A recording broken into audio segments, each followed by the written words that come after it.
What's up you guys, welcome back to my channel. My name is Jenny and I'm that props girl, and I'm all about helping non-professional theatre makers, props designers, hobby crafters and decorators create unique props and decor. I recently did a Q&A on my Instagram. My amazing friend Kate questioned and asked if I had any tips on how to keep track of props. Now I've already done a video on how to set up a props table as well as how to store your props, but she sparked an idea because I've never done a video in how to do a props track. Now basically what a props track is a scene by scene breakdown of what prop goes where, who has the prop, what song it's in if it's in a musical, basically a breakdown of where every prop goes at any given time in a show. Now the reason a props track is so important is one, so I can follow along where everything goes, but also if I happen to be sick for a show, somebody else could easily follow the track and know which prop needs to go where. It's a bit of a fail-safe as well as an accountability thing. So if you are keen to see that, then stick around. Be sure to smash the like button as it lets me know you want to see more content like this, as well as consider hitting that subscribe button and bell so that you don't miss a single one of my uploads. And with all that said and done, let's jump straight into this video.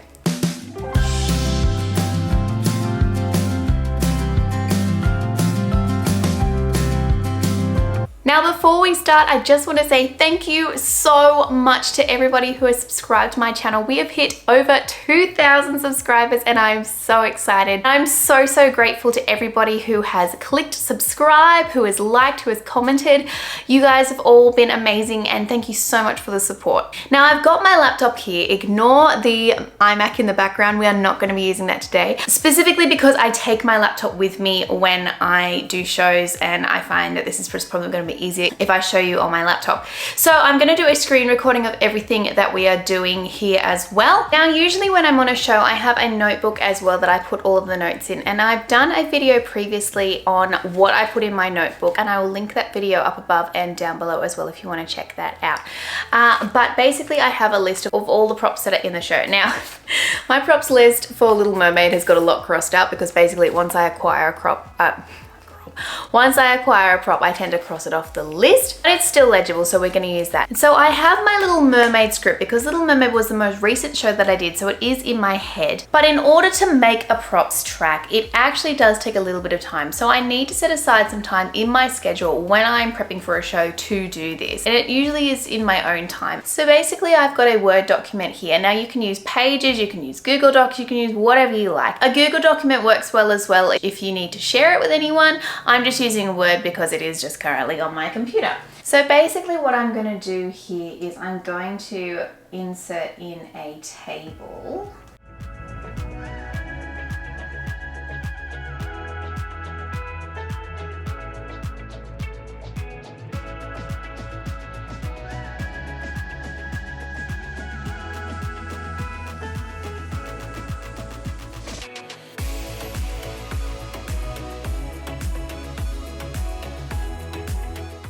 You usually can't do a props track until after you have a clear knowledge of how the show is going to work. So this is usually one of the last steps that happens before a show begins. So I might put some handwritten notes in, or I might have a very generic props track, but it will change as you develop and your knowledge on the show. So the first thing I do is I like to put in my preset state. So basically that is everything that is in before the show starts. So at the start of Little Mermaid, I know that I had to preset Scuttle's pipe. And that was located on the OP Procini March. I also needed to put the buckets and scrubbing brushes on the ship. So then essentially you get your script and you go through scene by scene by scene. Now this can be quite tedious. This is why I said you need a little bit of time to get this done, and do however many scenes it is until interval if you're in a multiple act show. Also in the scenes I like to put a location as well. Okay, so in Little Mermaid, scene 1 was the water's surface.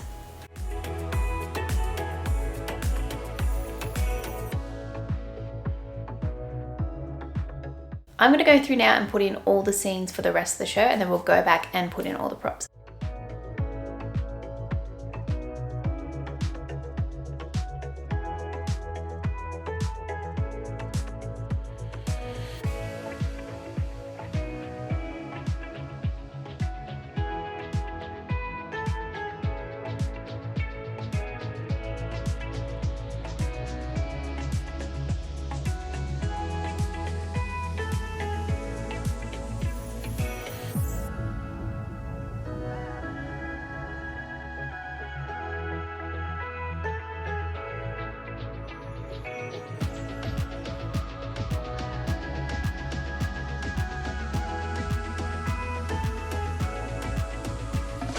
Now for scene 1, I had to preset the dingle hopper, which is the large fork for Ariel, for those of you playing along at home. So you can just pop in here, which is under the actor. We can just go Ariel. If you don't know their name, just put their character name, any notes that you might have there.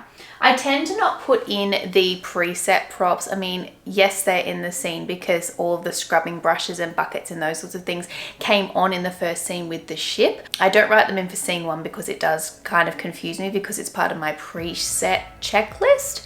So basically I use this as well as the checklist before the show, and so I will go through in here where I have everything written for the beginning of the show in our preset state and use that as a kind of like a tick off list for me to say, yep, I've done that. So if I put it in scene 1, it just kind of doubles it up and, as I said, confuses me. So in scene 2 we had Daughters of Triton, so I needed the 6 feathered fans. And they were for the daughters. No, they were for the Mer sisters. And also during this scene I will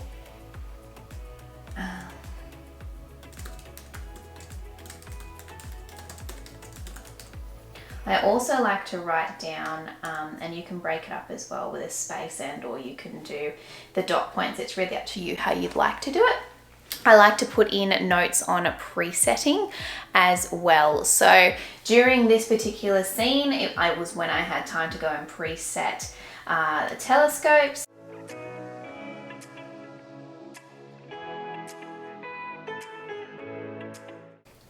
So basically what I do there is that I put, during this scene, the 6 feathered fans go to the Mer sisters, and also during this time you can preset the telescope and it goes on the OP Grotto shelf, and I think it was shelf 3. So basically OP, for those of you playing at home, means opposite prompt. It's the same as stage right. During Daddy's Little Angel we had no props, part of your world. Ariel had the telescope. No, she had the dingle hopper actually. Ariel. Dingle hopper gets left on the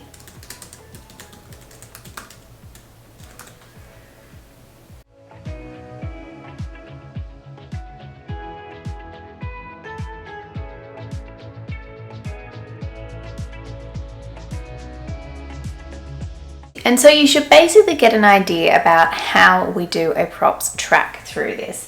Now, I've also put in here my interval preset as well, because the same thing with when you're starting a show, often during interval you need to redress things. So during The Little Mermaid, for example, there was a dining table which came on in the second act, and although I didn't fully dress it, I needed to put a few things on it, and I couldn't put them in place until Act 2 because there was a lot of movement past the table in the wings and I didn't want things to get knocked.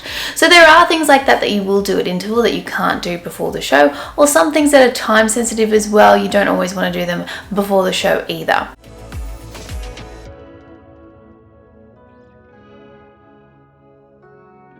If I have a scene that doesn't have any props in it, I will just leave it blank. Usually though, I have got things to preset in and around through this. So during her voice, this is when I would preset the jellyfish, And that was basically turning them on, taking them to the side of the stage, making sure that all the tentacles weren't tangled in each other. So there's a whole lot of process that happens in and around presetting props, and some of them actually take a longer time than normal. Now, if you're like me and do assistant stage managing as well, you can also use this to keep track of how this show flows and put in set movements. You can assign people to different set pieces. I use this document all the time for that sort of thing as well. This is just my base template, and I find that this is so helpful. I hope that that makes sense, and now you have a bit of a rubric, a bit of a template to use in how to do a props or a set track or any track that you need to do that's scene by scene for a show. This really does help me, and it's great because you can just print it out if necessary and put it around the place. You can have it on your person,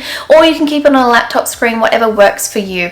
But as I said, it's really great because you can share it with people and everybody can see what needs to go where at what given time. I hope you guys enjoyed this video. I hope you learned something. Be sure to give this video a like if you did enjoy it, because it lets me know you want to see more content like this, as well as consider hitting that subscribe button and bell so that you don't miss a single one of my uploads.